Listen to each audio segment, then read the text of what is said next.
that the moment that the plan took shape? I believe so. This was 2 days before. I think it was in the back of my mind. Tell me what happened that day, July 16th. The planning started early in the day, right? Can you walk me through?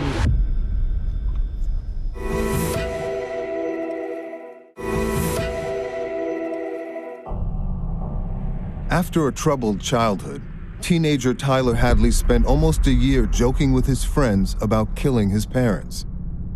On July 16, 2011, he finally did it.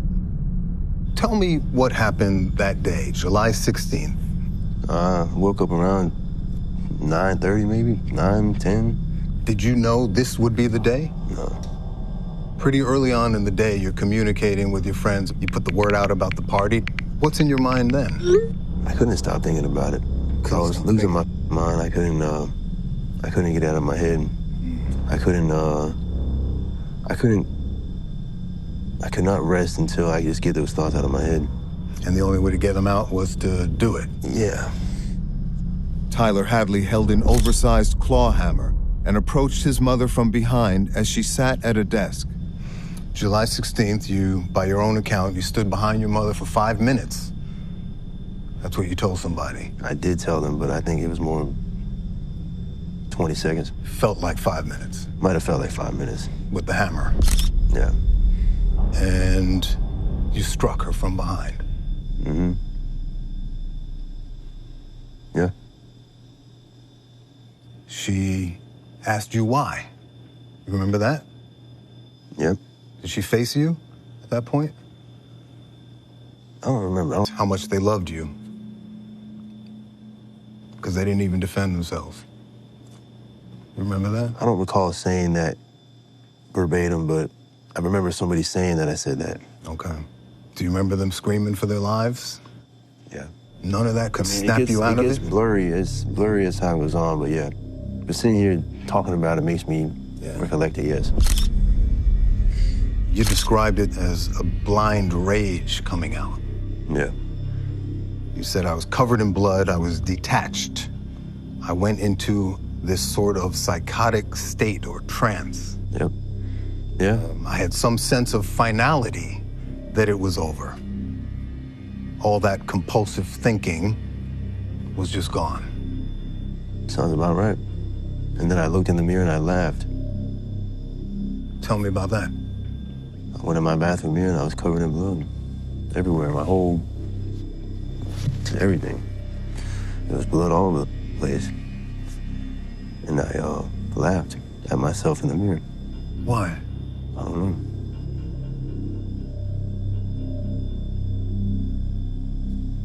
It's hard to imagine you thought it was funny.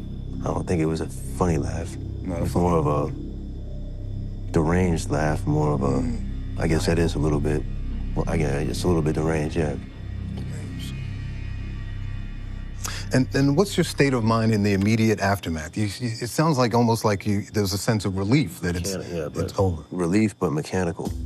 What do you mean? Robotic. Just, I went, cleaned it, you know. That must have taken hours. I don't know how long it took. It had to take at least 2 hours. I threw everything inside the house, and everything I piled up in that one room. Why? I don't know.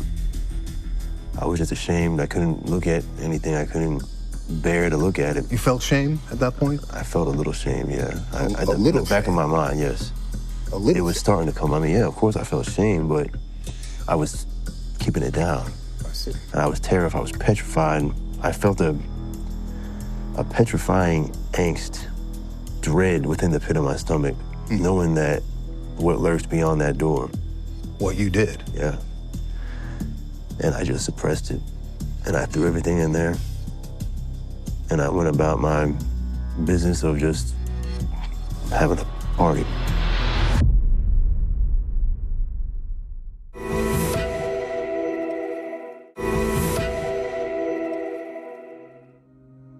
When Tyler Hadley was 17 years old, he inexplicably murdered his parents with a hammer. And then he threw a party. I think it's hard for people to understand the level of forethought and planning, what in legal terms, yes, is considered premeditation, but also the celebration, the fact that you partied that night. Can you account for that? No. What do you think young Tyler was thinking? I think he wanted one last blowout before he ends it. Before he ends his own life. Yep. Was suicide part of the plan? Yeah. It was. I was gonna back the car up in the garage and kill myself by carbon monoxide poisoning. With his parents' blood still on his hands, Hadley texted friends announcing that his parents were out of town and the party was at his house. I mean, I remember talking to somebody, calling me, right? I was telling them directions and I'm covered in blood. And I'm just like, yeah, come on, it's gonna, I'm just sounding normal. And nothing could snap you out of... It was already over with. What did you think was gonna happen next? I had no thought that I would get arrested. Really? Not at all. Once word got out that there was a house without supervision, teenagers from all over Port St. Lucie flocked to his place. Hadley drank, smoked, and took selfies while the dead bodies of Blake and Mary Jo were just a few feet away. During the party and after the party, there was rumor that perhaps that Tyler may have killed his parents. You could barely walk through the house. There were so many people. How long have you known Tyler? I want to say about 2 years.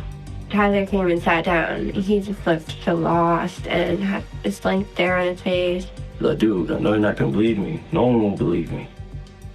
I freaking killed somebody. I was like, why do you have to go? And he was like, Tyler's parents are dead. And I was like, stop playing with me right now. And he was just like, no, I'm not playing, sorry. Some complained of an odd smell. Some saw blood in the house. One saw much worse. He opens the back door just a little bit. He's like, do you see that? And there's a leg. I'm freaking out. The scene painted a dark portrait of the teenagers in this small Florida town. And he said to me, wouldn't it be cool if I killed my parents and had a party? And everybody thought the kid was just playing. Over the course of the night, Tyler bluntly confessed to his friend what he had done. After he told me, I didn't believe him because he's been my best friend forever. I would never suspect anything like this. And I was looking around. He told me if I look at enough, I can see signs. I looked on the floor, I could see signs of blood. And that's when I went around back and looked in his parents' bedroom. Hours later, that boy and another friend called the police. I had no thought that Michael would report me, nothing.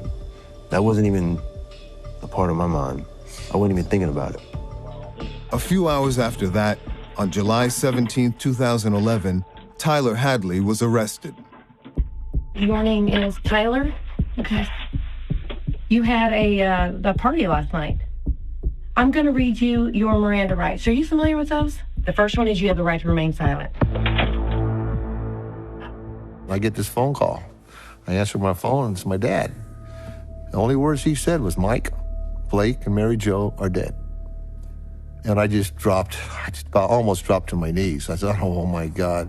My daughter's husband was able to drive us to Stewart, to Mom and Dad's, where everybody was meeting with the detectives and the police and all that. That's when we found out what had happened.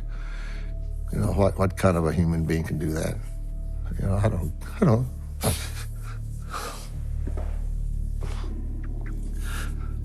I'm sorry, who can do that to their mother? I can't understand it. I just can't. Even today, 13 years later, it still upsets me. Excuse me. The next day, I went over there. The yard was completely trashed with whiskey bottles, beer bottles. They just trashed the heck out of it. I've thought about it a million times. What would I say to that boy? Why? Why in the world? You loved your parents. Was it worth it? Was it worth destroying your parents? Punishing them? Torturing them? Butchering them up? Was that fun? Teenagers, young 17, 16, 17-year-old children do some horrific things. I was the first expert to evaluate Tyler, and that would have been about 5 months after the killing. Dr. Kathleen Heide is the country's leading expert on parricide, the murder of parents by their children.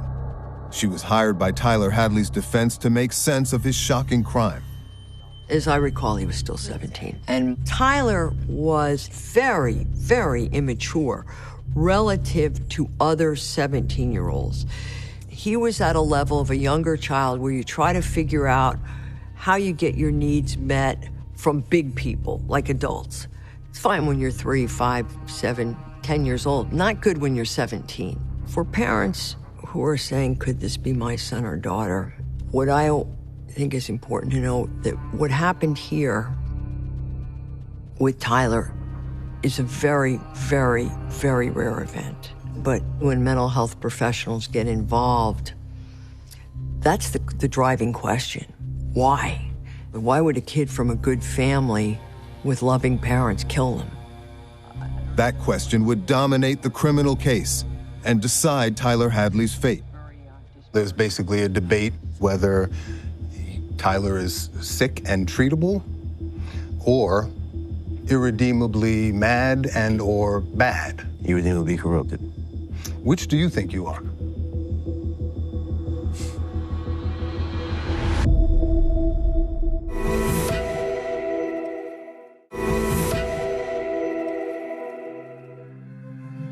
A legal controversy swirled around the case of 17-year-old Tyler Hadley. He was charged as an adult because of the depravity of his crime. But the question remained as to how he should be sentenced. Right now, the sentencing hearing for Tyler Hadley is going on. This was the result of a severely mentally ill child. He is done. No jury in the world would buy the insanity defense in this case. The state looking for the judge to issue the maximum penalty of 2 consecutive life sentences without the possibility of parole. After his arrest, several mental health professionals examined Tyler for the court, prosecution, and the defense. Hadley's lawyer hired the country's leading expert on children who killed their parents, Dr. Kathleen Heide. The very first book I wrote was called Why Kids Kill Parents, and I would estimate that I've evaluated probably about 150 individuals who've committed murder.